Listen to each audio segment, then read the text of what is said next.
It's time for This Week in Nerd News, episode 14. Special E3 edition!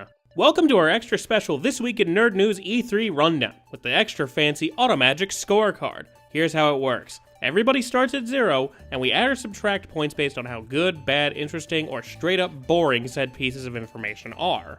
So, say one of the companies announces their new video game box will require online authentication every 24 hours as a point of intrusive DRM. We'd subtract a point for that. Let's start with Microsoft Xbox One news. Okay, here we go. The Xbox One has been dated and priced. The system will release in November at $499. There will even be specially branded versions for people who reserve a day one version at select retailers. Achievement unlocked. You wasted money on this? As a counter to the PS4's sharing capabilities, the Xbox One will have Twitch TV integration built in, allowing the Live Gold subscribers to stream directly to the service. There's also edit functionality, and apparently you can add commentary via Kinect if you want to upload short edited spots. This all does sound cool, but I don't remember Sony's streaming capabilities being hidden behind a paywall. Killer Instinct is coming back as an Xbox One exclusive. That's pretty cool, right? Yeah, but it's being published by today's Rare. It's being made by Double Helix, the guys who made the G.I. Joe, Green Lantern, and Battleship tie-in games, and it looks like shit. Then they're gonna do this free-to-play model where you get one character for free and then you have to pay per character to unlock the others.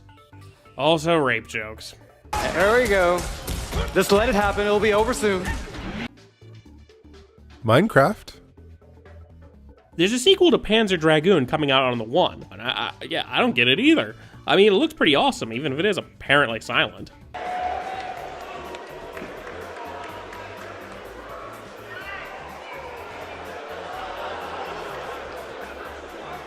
Dead Rising 3 is coming exclusively to the new Xbox. That should be good news if you like Dead Rising games. I guess, but does this really look like a Dead Rising game? Also in Microsoft news, they've released a new version of the Xbox 360, designed to look similar to the new Xbox One, but with an upright footprint. It will maintain the price of the current 360 model, which should really help Microsoft in their goal to sell 25 million more of these in the next 2 years. And now for some Sony PlayStation news. The PlayStation 4 will be available this holiday for $399, will not require any sort of online check-in. The system will be region-free, allowing you to play games from anywhere in the world, and you can do whatever you want with your used discs, including loaning, selling, and trading them. You know, the way physical media has always worked. It's not all good news. Sony announced that PlayStation Plus membership will now be required to play online multiplayer. Well, announced. They buried that little tidbit as deep as they could.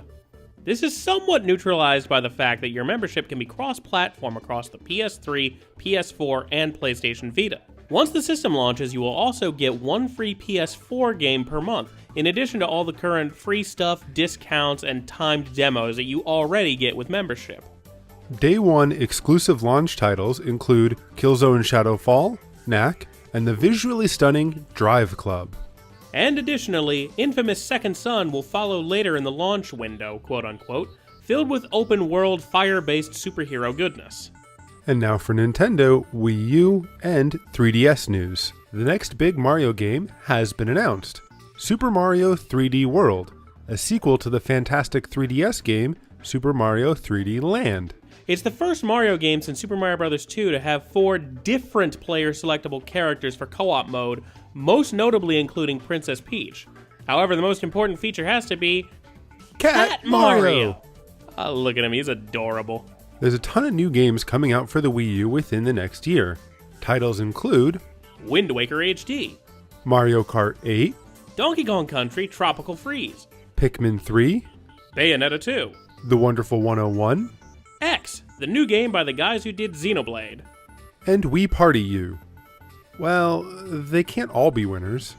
In an attempt to make it more relevant to gamers in larger, less population-dense areas, Nintendo will be updating Street Pass. Currently, the system can only trade game data directly from one 3DS to another.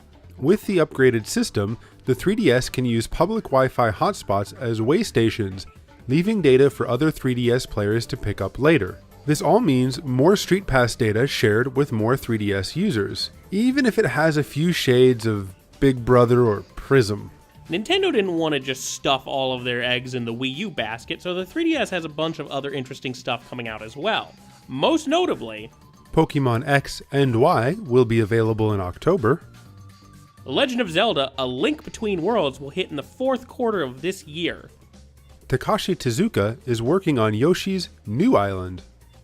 The next Mario & Luigi RPG game, Mario & Luigi Dream Team, will be waking up this summer.